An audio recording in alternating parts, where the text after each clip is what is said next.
Welcome back, this is On Track GP, I'm Jamie Chambers, and with failing jetpacks, awkward interviews and Lawrence Stroll, this is our alternative F1 2023 awards brought to you in association with Planet F1.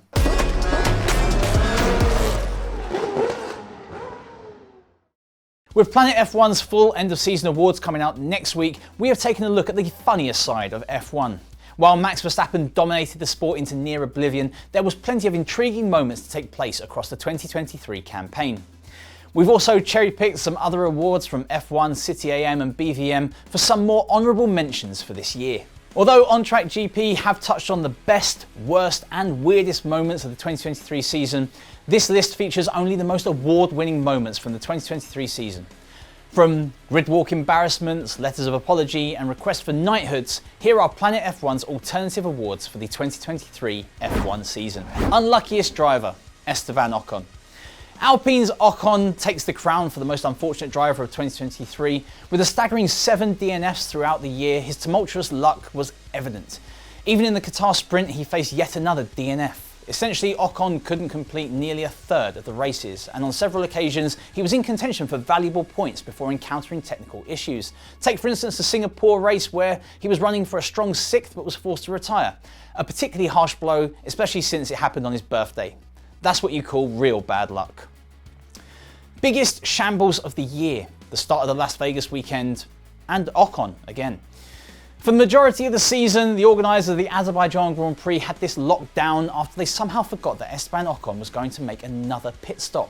Forgetting that he had only run one compound so was mandated by the rules to make a stop, the organisers started letting photographers into the pit lane ready for the podium, and it could have ended very nasty when Ocon arrived in the pits at 80 km an hour only to see a crowd in front of him. But their blushes were saved by F1 itself, who didn't check if the water valves in Vegas were welded down properly. With no support races, the impact of an F1 car going over the drain covers was an unknown quantity and proved enough to be lifted up by Ocon and then again by Carlos Sainz, whose car was destroyed by the impact.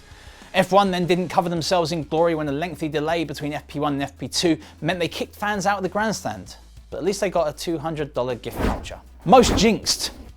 We don't know what Daniel Ricciardo did to upset the racing gods, but they clearly were not a fan of him this year. After arriving back in Formula 1, Ricciardo's comeback lasted just 2 races when, in an attempt to avoid Oscar Piastri, the AlphaTauri driver crashed into the wall and broke his wrist. He then had to watch on as Liam Lawson impressed, but when he did return, his luck was no better. In his 3rd race back, Ricciardo somehow got hit by a tyre from Alex Albon, and although the red flag meant that his car could be repaired, both he and Piastri restarted a lap down. Then in the final race, a tear-off strip got stuck in the brake duct and ruined his planned strategy. Best quote: "You can get 9 women pregnant and hope for a baby in a month. Otmar Snapsauer, 2023. However, no alternative awards list would be complete without a mention of Christian Horner. While the incident unfolded in 2022, this season's Drive to Survive showcased an unforgettable moment where the Red Bull chief retorted to Toto Wolff's grievances with a blunt "change your in-car." It epitomised the sense of privilege and the high expectations that accompany Formula 1. To put it in perspective though, Toto, it's just a matter of a few £1,000,000. Funniest moment. Thanks to F1 for this award. Sergio Perez and Bruce Buffer created an unexpected yet hilarious moment of the year.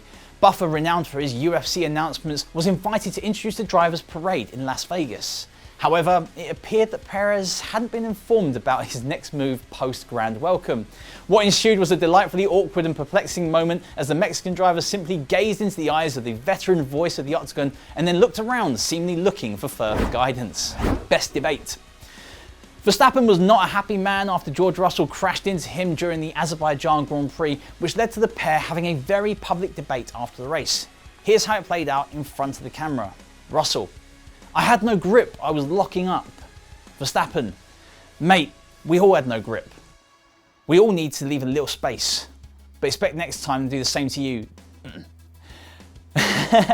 Verstappen continued the argument in his post-race interviews and was not happy with the explanation given by Russell. Best radio message. George Russell might not have had a future as a weather broadcaster, as evidenced by his confusion during the Spanish Grand Prix when he mistook sweat dripping from his hair for rain. His exclamation, "I believe it's sweat," entertained us all, although it did leave the Brit slightly embarrassed for the weather-related faux pas. Nonetheless, he managed to laugh it off, and at least he didn't sweat it from then on. Prima Donna of the Year. Speaking of George Russell radio messages, there was another great one from his in this season. Russell, once touted as the next Lewis Hamilton, hasn't really had the machinery to showcase his talents. His frustration boiled over during the Netherlands race when, after things didn't pan out as expected, he rather arrogantly fumed, "I was forecast a podium." How did we mess this up? Quite the entitlement, George. At least he's proved that he can show meaningful expressions though, which is progress. Best Gridwalk moment. Martin Brundle stands as an institution in F1, famed for his pre-race gridwalk that offers captivating insights into the world of celebrity culture within the sport. Much like David Attenborough narrating a nature documentary, Brundle traverses the paddock with similar finesse, observing and engaging with personalities. One standout moment occurred when he approached supermodel Cara Delevingne, who bluntly ignored him from an uncomfortably long duration. Eventually, Brundle, with a touch of sarcasm, turned to the camera and quipped that whatever Delevingne might have said would 100% have been interesting. Worst Gridwalk interviewee.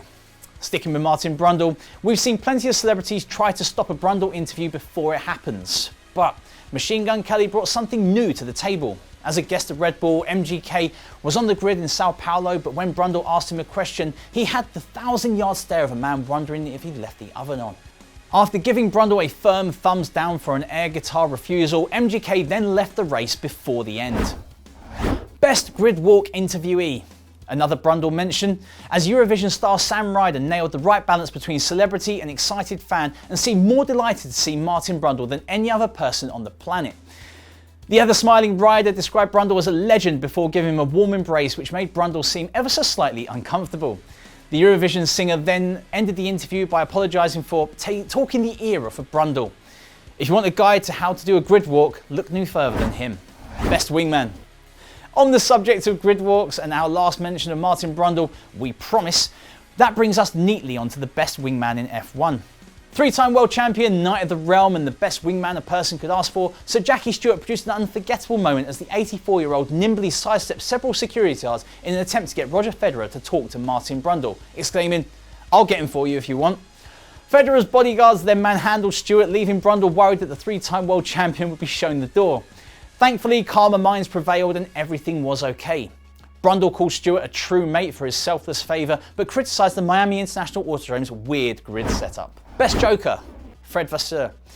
Even amidst the intense pressure as team principal at Ferrari, perhaps one of the most pressure-laden positions in Formula One, Fred Vasseur maintained his sense of humour and mischievous grin. He never hesitated to inject some lightheartedness, whether it was playfully nudging TV presenters aside or responding with a simple red when quipped about the potential appearance of the 2024 Ferrari. In every interview, Vasseur's trademark smile was a constant presence, adding a touch of levity to the demanding world of Ferrari and Formula One. Most requests for a knighthood, Lawrence Stroll. Most denied requests for a knighthood on the grounds that being ineligible, Lawrence Stroll. Most comedic moment.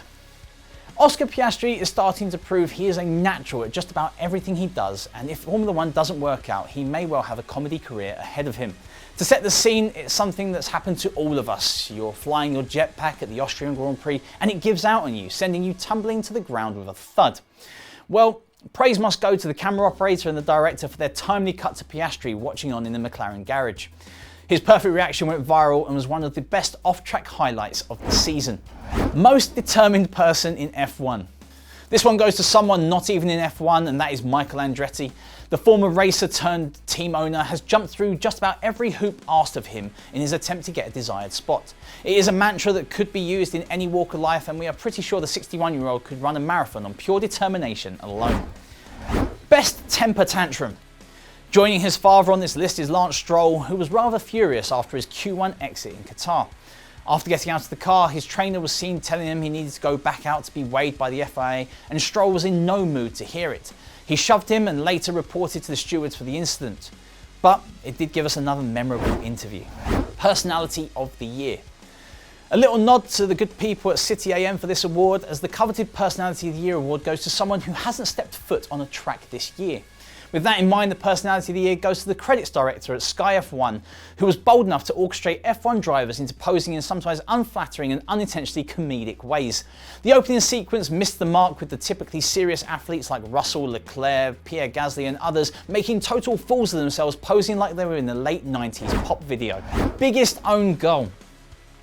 Plenty of contenders in this category, but we are actually going to go all the way back to the race one where there was a finish of P5 and P7. Mercedes took the unusual decision to publish an apology on their fan website. The statement spoke of hurt, not making knee-jerk reactions, and asking fans if they are ready to join us for the fight back. If not, then there are no hard feelings.